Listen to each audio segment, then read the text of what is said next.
Welcome to my YouTube channel. दोस्तों, आज के इस वीडियो में हम बात करेंगे कि जो स्टूडेंट्स ने अभी अपने एग्ज़ाम में अपीयर होना है उन्होंने अपनी तैयारी कैसे करनी है।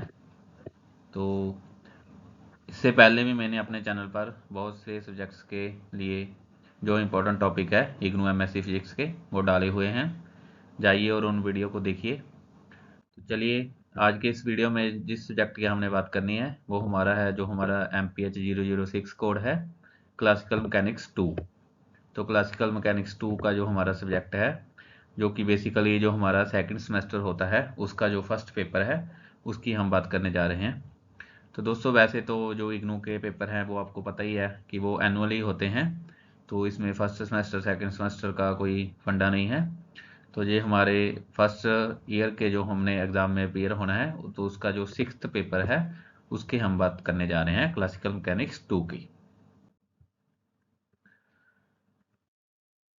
तो दोस्तों, जैसे कि आपको पता है हमारी पहली वीडियोस में भी हमने डिस्कस किया है, क्योंकि जो हमारे पास हमारे चैनल पर लोग जुड़े हुए हैं उनमें से कुछ स्टूडेंट्स ऐसे हैं जो फ़िलहाल किसी न किसी जॉब में हैं, तो उनके पास टाइम की काफ़ी कमी है क्योंकि उन्होंने अपनी जॉब पर भी ध्यान देना होता है। तो इस वीडियो में हम उन स्टूडेंट्स के लिए बात करेंगे। पहले तो वो जिन्होंने अपना फुल सिलेबस करना है, जिनके पास समय ही समय है, अपनी रेगुलर तैयारी कर रहे हैं। और फिर मैंने खास फोकस इम्पोर्टेंट टॉपिक्स पर करना है जो कि हमारे उन लोगों के लिए है जो किसी जॉब में है और या फिर जिनके पास समय की कमी है। जैसे कि आपको पता है कि आपके अभी एग्ज़ाम आने वाले हैं, आपके पास बहुत ही समय कम बचा है। तो अगर आप इन एक्सपेक्टेड टॉपिक्स को अच्छे से कर लोगे तो आपका जो पेपर है वो अच्छे से क्लियर हो जाएगा और आप एक अच्छा स्कोर लाओगे इसमें। दोस्तों, सबसे पहले हम जो बात करते हैं, ये हमारा सब्जेक्ट जो होता है ये 4 क्रेडिट का होता है। इम्पोर्टेंट टॉपिक जानने से पहले हम देखते हैं कि जो हमारा लास्ट टाइम जो पेपर हुआ था, क्योंकि आपको पता है कि अभी तक एक ही बार इग्नू की तरफ से एमएससी फिजिक्स के पेपर हुए हैं क्योंकि ये बिल्कुल नया कोर्स है। तो जो फर्स्ट टाइम हमारे पास क्वेश्चन पेपर आया था उसका हम पैटर्न डिस्कस कर लेते हैं जल्दी से, ताकि आपको क्लियर हो जाए कि उसमें कौन कौन से क्वेश्चन कितने कितने मार्क्स के आए थे। दोस्तों, इसी से रिलेटेड मैंने जो हमारा प्रीवियस क्वेश्चन पेपर था उसके जो वीडियोस हैं वो मैंने अपने चैनल पर डाले हुए हैं। आप चैनल पर विजिट करें, आपको इग्नू के जो एमएससी फिजिक्स के सभी सब्जेक्ट्स हैं उनके जो लास्ट टाइम क्वेश्चन पेपर हुए थे उनका मैंने फुल डिटेल्ड एनालिसिस किया हुआ है। आप उन वीडियोस को भी देखें, वहाँ से आपको काफ़ी हेल्प हो जाएगी अपनी तैयारी में। तो जो हमारा पेपर था, क्योंकि ये 4 क्रेडिट का हमारा सब्जेक्ट है, तो इसका जो क्वेश्चन पेपर आया था वो 15 मार्क्स का आया था। तो 50 मार्क्स का आपका क्वेश्चन पेपर था, जिसमें आपको मिनिमम कितना स्कोर करना होता है, 20 स्कोर करना होता है। तो दोस्तों, बेसिकली जो मास्टर के हमारे कोर्स होते हैं उसमें आपको 14% स्कोर करना होता है ताकि आप इसमें पास हो जाएं। तो इसमें से आपको 50 में से कम 20 मार्क्स लाने होंगे, तो फिर आपका ये सब्जेक्ट क्लियर हो जाएगा। इसको करने के लिए दोस्तों आपको सिर्फ 2 घंटे का समय दिया जाता है। तो आपको अपनी प्रेपरेशन उस हिसाब से करनी है कि आप 2 घंटे में अपना क्वेश्चन पेपर है जो उसको कंप्लीट कर दें। तो दोस्तों, जो हमारा लास्ट टाइम क्वेश्चन पेपर आया था उसमें हमारे पास 8 क्वेश्चन दिए गए थे और जो सभी क्वेश्चन थे वो कितने मार्क्स के थे, 10 मार्क्स के थे। तो दोस्तों, हमारे पास काफ़ी ज़्यादा इंटरनल चॉइसेस में रहती है जिसको हमने ध्यान में रखना है, इसी हिसाब से हमने अपनी तैयारी करनी है। आपको केवल कोई भी 5 क्वेश्चन इसमें करने होंगे, तो 8 में से आप कोई भी 5 क्वेश्चन कर सकते हैं और फिर अपना जो पूरा पेपर है वो आपका अटेम्प्ट हो जाएगा। तो दोस्तों, इस पॉइंट को अगर हम देखें तो हमारे पास काफ़ी ज़्यादा इंटरनल चॉइस बन जाती है। अगर आप अपना 60% 70% सिलेबस भी अच्छे से कर लो तो भी आप जो इस पेपर में है अपना अच्छा स्कोर कर सकते हो। तो सबसे पहले हम इसका जो हमारा कंप्लीट सिलेबस रह जाता है उसके बारे में बात करते हैं, जो कि स्टूडेंट्स के लिए है क्योंकि उनके पास समय ज़्यादा है, वो पहले से तैयारी कर रहे हैं। तो आप इस स्लाइड पर देख सकते हैं कि हमारा जो कंप्लीट सिलेबस रहने वाला है वो ये रहेगा। तो बेसिकली इसमें हमारे पास 4 ब्लॉक हैं, first block, second block, third block और फोर्थ ब्लॉक। फर्स्ट जो हमारा ब्लॉक है वो हैमिल्टन इक्वेशन ऑफ मोशन से रिलेटेड है। फिर हमारे पास जो सेकंड ब्लॉक आ जाता है वो हमारा कैनोनिकल ट्रांसफॉर्मेशन से रिलेटेड आ जाता है और पॉइजन ब्रैकेट्स इसका एक इम्पॉर्टेंट टॉपिक है।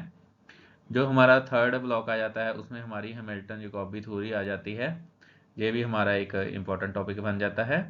और फिर हमारा जो फोर्थ टॉपिक है, फोर्थ ब्लॉक है, वो पूरा का पूरा रिजिड बॉडी डायनामिक्स से रिलेट करता है। तो दोस्तों जैसे कि आपको पता है कि आपके पास इग्नू की तरफ से बुक्स आ गई होंगी। अगर किसी स्टूडेंट्स के पास इग्नू की तरफ से भेजी हुई बुक्स नहीं आई तो आप ई ज्ञान कोश पोर्टल को यूज़ करके बुक्स अपनी डाउनलोड कर सकते हैं। दोस्तों मैंने इस पर पूरी डिटेल में एक वीडियो डाली है जहां पर आप देख सकते हैं कि ई ज्ञान कोश पोर्टल उसको आपने कैसे यूज़ करना है। वहां से आप कोई भी इग्नू की बुक है उसको डाउनलोड कर सकते हैं, उसका प्रिंट आउट ले सकते हैं, या किसी टैब वगैरह लैपटॉप वगैरह से भी अपनी स्टडी कर सकते हैं। इस वीडियो के डिस्क्रिप्शन में मैंने उस वीडियो का लिंक भी डाला है, आप जाइए और उस वीडियो को देख सकते हैं अगर किसी स्टूडेंट्स को बुक्स नहीं मिली है। तो दोस्तों इस तरह हमारे पास ये हमारे 4 ब्लॉक बन जाते हैं, ये हमारा कंप्लीट सिलेबस रहने वाला है। तो जिन स्टूडेंट्स ने अच्छा स्कोर करना है तो उसको लिए ये हमारा पूरा सिलेबस रहने वाला है। आप इसका स्क्रीनशॉट ले सकते हैं और इसको कवर कर सकते हैं। फिर जो हमारी कुछ इम्पोर्टेंट हमारे पास इसके लिए बुक्स आ जाती हैं तैयारी करने के लिए। तो दोस्तों सबसे पहले तो जो हमारा इग्नू की तरफ से स्टडी बुक्स आती हैं वो हमारी बेस्ट है, क्योंकि उसमें जो सिलेबस दिया गया है उसी में से जो आपका क्वेश्चन पेपर है वो आता है। तो आपने इग्नू की स्टडी बुक्स को फॉलो करना है। और फिर हमारे पास जो कुछ ना कुछ जो हमारी क्लासिकल मैकेनिक्स सब्जेक्ट है उसकी बुक्स आ जाती हैं, जैसे कि गोल्डस्टीन की बुक होती है, फिर हमारे पास एक सत्य प्रकाश की बुक है, और भी बहुत सारी बुक्स आपको मिल जाएगी। लेकिन अगर आपने ज़्यादा डिटेल में पढ़ाई करनी है तो आप इग्नू की बुक्स के साथ साथ जो मैं रेफ़र करूँगा आपको गोल्डस्टीन की बुक आपको फॉलो कर सकते हैं। इसके अलावा दोस्तों हमारे इंडिया में और भी बहुत सारी ओपन यूनिवर्सिटीज़ हैं, आप उनमें से भी किसी यूनिवर्सिटी की वेबसाइट पर जाकर जो मास्टर का कोर्स कराती है वहाँ से डाउनलोड कर सकते हैं। तो जैसे हमारे पास दोस्तों BMOU यूनिवर्सिटी है, वर्धमान महावीर ओपन यूनिवर्सिटी राजस्थान कोटा की, उसका स्टडी मटेरियल भी अच्छा है MSc फिजिक्स के लिए। इसके हमारे पास जो कर्नाटक की यूनिवर्सिटी है उसका मटेरियल भी अच्छा है, और फिर हमारे पास तमिलनाडु की यूनिवर्सिटी है उसका मटेरियल भी है, आप वहाँ से भी बुक्स डाउनलोड कर सकते हैं। इसके अलावा अगर मैं कुछ और इम्पोर्टेंट टिप्स की बात करूं दोस्तों आपकी तैयारी के लिए, तो सबसे पहले यही है कि आपने जो कंप्लीट थ्योरी है और डेरिवेशन है उसको पूरा कंप्लीट कवर करना होगा।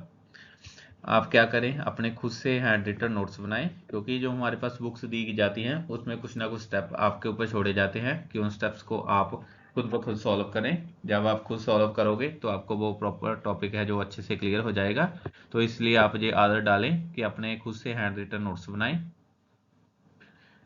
फिर जो हमारे पास इग्नू की बुक्स आई हैं उसमें जो एग्जांपल्स बुक में दी गई हैं, फिर SAQ सेल्फ असेसमेंट क्वेश्चन दिए गए हैं, और TQ टर्मिनल क्वेश्चन दिए गए हैं, इनको आप जरूर दोस्तों सॉल्व करें। ये आपके लिए एक मस्ट कंडीशन है कि इसको आपने करना ही करना है। क्योंकि जो इग्नू का दोस्तों पैटर्न रहता है उसमें क्या रहता है कि जो आपकी इग्नू का स्टडी मटेरियल है उसमें जो क्वेश्चन दिए गए हैं वही आपके एग्जाम में एज इट इज आ जाते हैं। तो इसलिए आपको ये सब करना पड़ेगा। और फिर जो हमारे पास असाइनमेंट्स आई हैं, आपने दोस्तों बहुत से लोगों ने असाइनमेंट अपनी सबमिट कर दी होंगी। तो अभी बहुतों लोगों ने क्या किया है कि एक दूसरे से कॉपी ही किया है, जो कि चलो आपके पास समय भी कम था, आपने सबमिट करनी थी। लेकिन एक बार आप उन असाइनमेंट को खुद से जरूर सॉल्व करें। आपको क्लियर होना चाहिए कि जो आपकी असाइनमेंट में 8-10 क्वेश्चन दिए गए थे वो आपको अच्छे से आने लग गए हैं या नहीं आने लगे। क्योंकि दोस्तों काफ़ी चांस रहते हैं कि 1-2 क्वेश्चन आपकी जो असाइनमेंट क्वेश्चन दिए गए हैं उनमें से रिपीट हो जाते हैं। फिर दोस्तों मैंने अभी लास्ट स्लाइड में बोला था कि जो हमारा लास्ट टाइम क्वेश्चन पेपर आया था उसको आप ज़रूर सॉल्व करें। उसका मैंने अलग से वीडियो भी डाला है, आप उस वीडियो में जाकर देख सकते हैं। और दोस्तों इस वीडियो के डिस्क्रिप्शन में आपको मेरा टेलीग्राम चैनल मिल जाएगा, आप मेरे टेलीग्राम चैनल को ज्वाइन कर लीजिए। वहाँ पर भी मैंने इसके जो इम्पोर्टेंट क्वेश्चन पेपर हैं, लास्ट क्वेश्चन पेपर है और फिर कुछ मॉडल टेस्ट पेपर है, वो भी मैंने इसमें टेलीग्राम चैनल पर डाले हैं। आप जाइए वहाँ पर उस क्वेश्चन को डाउनलोड करिए और खुद से सॉल्व करके देखिए। ये हमारा दोस्तों एक सबसे इम्पोर्टेंट पॉइंट है, वो क्या है, रिटन प्रैक्टिस। तो दोस्तों अगर आप इग्नू से MSc फिजिक्स कर रहे हैं तो आपको रिटन प्रैक्टिस जरूर करनी ही पड़ेगी। कम से कम हर टॉपिक को 3-4 बार आप खुद से लिख कर देखें। जब आप खुद से लिखोगे तो आपको वो टॉपिक अच्छे से क्लियर हो जाएगा। अगर आपको ऐसा लगता है कि आपने एक बार टॉपिक को रीड कर लिया और फिर आप उसको एग्जाम में लिख दोगे तो दोस्तों ऐसा बिल्कुल नहीं होगा। एक तो वैसे भी एग्ज़ाम के टाइम बहुत ज़्यादा प्रेशर बन जाता है, और फिर हमारे जो माइंड है ना उसमें कुछ ना कुछ टॉपिक मिक्सअप हो जाते हैं, तो हमको पता ही नहीं चलता कि इसमें कौन सा टॉपिक लिखना है, कैसे लिखना है। तो लेकिन अगर आपने खुद से 3-4 बार लिख कर देखा होगा तो आपको इसमें बहुत ज़्यादा बेनिफिट रहने वाला है। तो इसलिए हर टॉपिक को कम से कम 3-4 बार जरूर लिख कर देखें, फिर आपका जो ये क्वेश्चन है अच्छे से अटैम्प्ट हो जाएंगे। दोस्तों मैं एक बात बताना चाहता हूँ कि जो हमारा क्लासिकल मैकेनिक्स 2 सब्जेक्ट है ये काफ़ी टफ रहने वाला है। इसमें जो आपको पेपर आएगा उसमें आप ऐसा ना मत समझे कि सिंपल ही होगा, उसमें टफ क्वेश्चन आएंगे, तो आपको बहुत ज़्यादा इसमें हार्ड वर्क करने की ज़रूरत है। तो हर टॉपिक को कम्प्लीटली 3-4 बार जरूर लिखकर खुद से देखें। चलिए अब हम बात करने जा रहे हैं सिर्फ इम्पोर्टेंट टॉपिक्स की, जो कि स्पेशली फोकस हैं उन वर्किंग प्रोफेशनल के लिए जिनके पास समय कम है, और स्टूडेंट्स भी इसको फॉलो कर सकते हैं, क्योंकि जिसके पास समय कम है और उसने पूरी बुक को फॉलो भी नहीं करनी है, तो वो ये इंपॉर्टेंट टॉपिक जो मैं अभी डिस्कस करने जा रहा हूँ इनको ज़रूर कर लें, तो आपका जो पेपर है वो अच्छे से अटैम्प्ट हो जाएगा। तो दोस्तों सबसे पहले जो हमारा फर्स्ट ब्लॉक आ जाता है उसमें हमारे पास जो चैप्टर रहते हैं उसमें से जो इम्पोर्टेंट टॉपिक है उसमें मैं डिस्कस करने जा रहा हूँ। तो सबसे पहले दोस्तों हमने एक टॉपिक करना है सिमेट्री एंड मोमेंटम।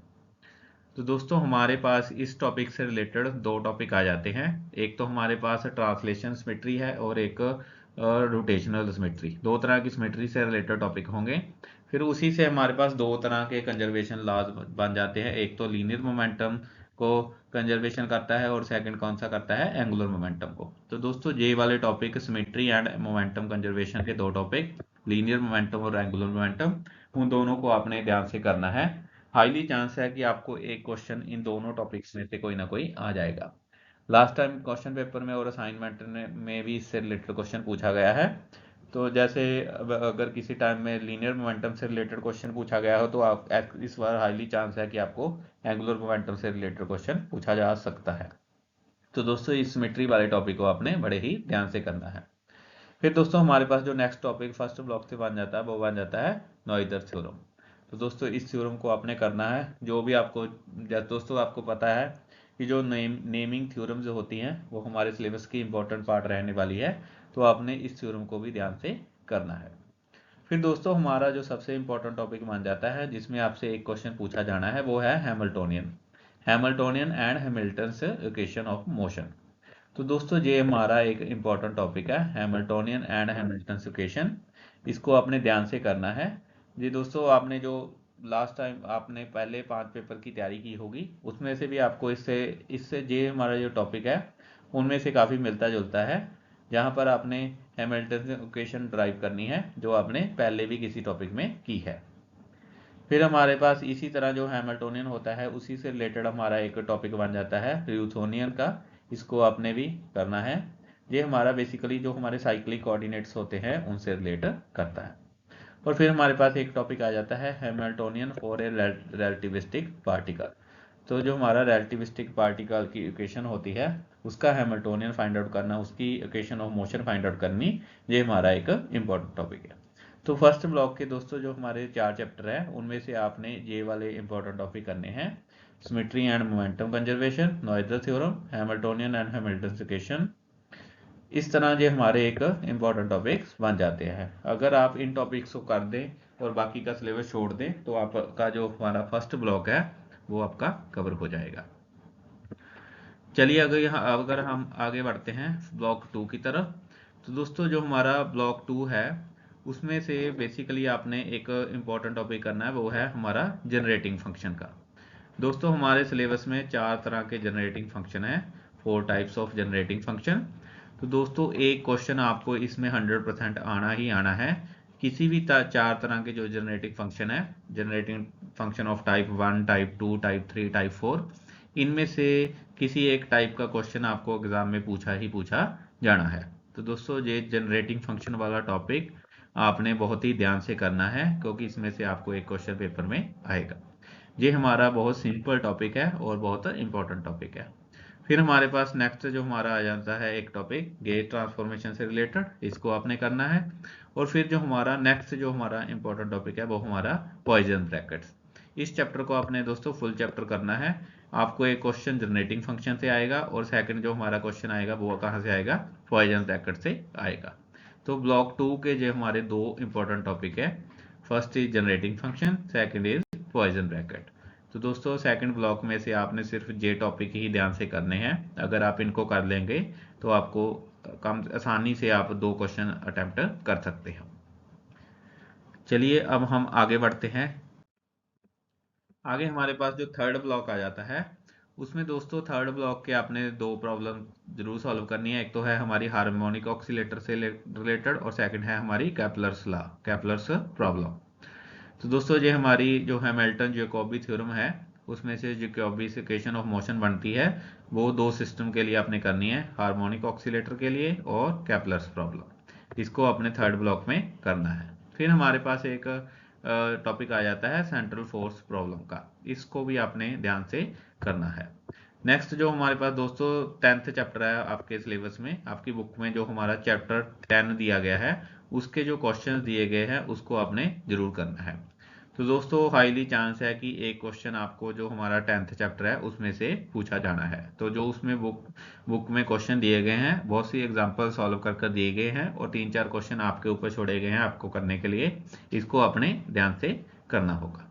तो दोस्तों अगर मैं बात करूं कि थर्ड ब्लॉक में, तो आपके पास जो हमारे 3 टॉपिक है, एक तो हार्मोनिक ऑक्सीलेटर, केपलर्स प्रॉब्लम और सेंट्रल फोर्स प्रॉब्लम।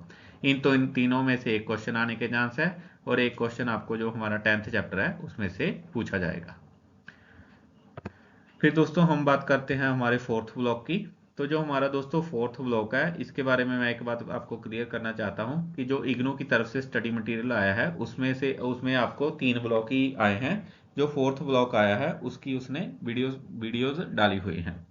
तो दोस्तों इसको फोर्थ ब्लॉक को आप बेसिकली ये रिजिड बॉडी डायनामिक्स का टॉपिक है, इसको आप किसी और बुक से आपको करना पड़ेगा। तो जैसे कि गोल्डस्टीन की बुक है वहां से कर सकते हैं, या आपके पास जो अदर ओपन यूनिवर्सिटीज है उन बुक से आप कर सकते हैं। यूट्यूब पर भी आपको ये टॉपिक मिल जाएगा। तो दोस्तों इसमें जो रिजिड बॉडी डायनामिक्स का आपका चैप्टर है, इसमें से आपको 1-2 क्वेश्चन एग्जाम में आने हैं, तो इसको आप छोड़ नहीं सकते बिल्कुल भी।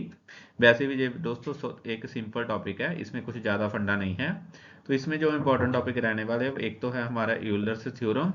फिर हमारे पास जो नेक्स्ट इंपॉर्टेंट टॉपिक है वो है basically Euler's equation of motion for rigid bodies and Euler angle. तो दोस्तों ये हमारे तीनों टॉपिक एक दूसरे से रिलेट करते हैं। आपने बेसिकली जो हमारा सेकंड इसमें टॉपिक दिया है, Euler's equation of motion for rigid bodies, इस टॉपिक को ध्यान से करना है। इसमें से ही आपका जो अगला टॉपिक है यूलर एंगल, वो कवर हो जाएगा। दोस्तों इस टॉपिक को आप यूट्यूब पर सर्च कर सकते हैं, आपको बहुत सी वीडियोस मिल जाएगी। ये एक सिंपल टॉपिक है, अगर आपने 1-2 बार इसको खुद से लिखकर देख लिया तो आपको ये टॉपिक आसानी से आ जाएगा और ये हाईली चांस है कि ये आपको एग्जाम में पूछा ही जाएगा। फिर हमारा जो नेक्स्ट टॉपिक बनता है वो है मूवमेंट ऑफ इनर्शिया टेंसर। तो इसके भी दोस्तों हाईली चांस है इसमें से आपको क्वेश्चन आ सकता है, इनर्शिया टेंसर से related, movement of inertia tensor. फिर हमारे पास जो एक लास्ट टॉपिक बच जाता है वो है motion of heavy symmetrical top. तो सिमेट्रिकल टॉप का क्वेश्चन भी आपको आ सकता है। दोस्तों जो हमारा motion of heavy symmetrical top का जो क्वेश्चन है वो आपके असाइनमेंट में भी आपसे पूछा गया था। तो चांस है कि आपको पेपर में शायद ये क्वेश्चन ना आए क्योंकि ये आपका असाइनमेंट का क्वेश्चन है। बट लेकिन मैंने आपको जैसे कि बोला फोर्थ ब्लॉक, क्योंकि इसकी बुक इग्नू की तरफ से ये नहीं आई है, इग्नू की तरफ से जो बुक आई है उसमें सिर्फ 3 ब्लॉक ही आए हैं, फोर्थ ब्लॉक के वीडियो उसने लेक्चर डाले हुए हैं। तो आपको ये यूलर्स इक्वेशन ऑफ मोशन और मूवमेंट ऑफ इनर्शिया टेंसर, इसको तो ध्यान से करना ही करना है। और हैवी सिमेट्रिकल टॉप का आप थोड़ा सा बेसिक जरूर कवर कर लें। तो दोस्तों इस तरह से ये हमारे first block, second block, third block और फोर्थ ब्लॉक के जो इंपॉर्टेंट टॉपिक्स है वो हो गए हैं। तो अभी अगर मैं बात करना चाहता हूँ अदर इम्पोर्टेंट टिप्स के लिए, तो सबसे पहली यही है कि आपने इग्नू की बुक्स फॉलो करनी है, क्योंकि आपके पास समय कम है, कम समय में आप तैयारी अच्छे से करना चाहते हैं, तो आप इग्नू की बुक्स को ही फॉलो करें। इन बुक्स को अगर आप कर लोगे अच्छे से तो आप अच्छा इसमें स्कोर कर सकते हैं। तो जैसे कि मैंने पिछली स्लाइड में भी बोला है कि जो इग्नू की बुक्स में एग्जांपल दी गई हैं, सेल्फ असेसमेंट क्वेश्चन दिए हैं और टर्मिनल क्वेश्चन दिए हैं, इनको आप खुद से सॉल्व करें, क्योंकि जो आपके पेपर में क्वेश्चन आने हैं वो इसमें से ही आने हैं। फिर आपने जो असाइनमेंट के क्वेश्चन दिए गए हैं उनको आपने अच्छे से करना है। असाइनमेंट आपने बना ली होगी, सबमिट करने से पहले उसकी एक कॉपी अपने पास जरूर रखी होगी जहां आपने उसको स्कैन किया होगा। तो उन क्वेश्चन को आप 2-3 बार खुद से रिवाइज करें। फिर जो हमारा लास्ट ईयर क्वेश्चन पेपर आया था, जो कि मैंने इस वीडियो के डिस्क्रिप्शन बॉक्स में भी डाला है, उसको आपने सॉल्व करना है। फिर हम आपने दोस्तों क्या करना है कि जो हमारी यूट्यूब की वीडियोस हैं उनको आपने फॉलो करना है। बहुत से चैनल है जहां पर आपको यूट्यूब से प्राप्त वीडियोस मिल जाएंगे। आप अपना कोई भी टॉपिक यूट्यूब पर सर्च कर सकते हैं। दोस्तों अभी मैंने लास्ट टाइम भी बोला था कि आपको तैयारी करने के लिए सिर्फ इग्नू की बुक से ही आपने, क्योंकि मैंने बोला है कि जो पेपर है वो इग्नू की बुक से ही आता है। तो अगर आप इग्नू की बुक्स को अच्छे से कर लोगे तो आप अच्छी तैयारी कर सकते हो। अगर जैसे कि मैंने रिजिड बॉडी डायनामिक्स वाला टॉपिक आपको बताया है, क्योंकि वो आपकी इग्नू बुक में नहीं है, तो उसके लिए आप जैसे कि कर्नाटका की जो ओपन यूनिवर्सिटी है, तमिलनाडु की ओपन यूनिवर्सिटी है, जहाँ BMOU है, वर्धमान महावीर ओपन यूनिवर्सिटी कोटा, उनकी वेबसाइट पर आप जाएं, वहां से भी आप डाउनलोड कर सकते हैं। तो दोस्तों ये था हमारा आज का इस वीडियो, जिसमें हमने क्लासिकल मैकेनिक्स 2 का जो हमारा इंपॉर्टेंट टॉपिक है उसको डिस्कस किया। दोस्तों मेरे चैनल पर आपको जो हमारे इग्नू के अदर सब्जेक्ट हैं उनके इंपॉर्टेंट टॉपिक्स और जो हमारे प्रीवियस ईयर क्वेश्चन पेपर थे वो आपको मिल जाएंगे। मेरा जो ये यूट्यूब चैनल है ये पूरी तरह इग्नू MSc फिजिक्स से रिलेट करता है। दोस्तों होपफुली आने वाले दिनों में मैं जो हमारे इग्नू के सिलेबस है उसकी तैयारी भी जहाँ पर स्टार्ट करने जाऊँगा। तो दोस्तों अगर मेरा वीडियो आपको अच्छा लगा हो तो मेरे चैनल को सब्सक्राइब कीजिए, अपने और दोस्तों के साथ जो कि इग्नू से MSc फिजिक्स कर रहे हैं, जो उनका आगे मान है वो करना चाहते हैं, उनको सब्सक्राइब कराइए। वीडियो के डिस्क्रिप्शन बॉक्स में आपको मेरे यूट्यूब चैनल का लिंक, यूट्यूब की जो अदर वीडियोस हैं उनके लिंक और हमारे टेलीग्राम चैनल का लिंक वो भी आपको मिल जाएगा। मेरे टेलीग्राम पर चैनल पर जुड़े, आपकी कोई भी क्वेरी है वहाँ आप मुझे मैसेज कर सकते हैं। कमेंट बॉक्स में भी आप मैसेज डाल सकते हैं, मैं होपफुली आपकी सभी क्वेरीज को सॉल्व करूँगा। तो दोस्तों अच्छे से तैयारी करिए। All the best.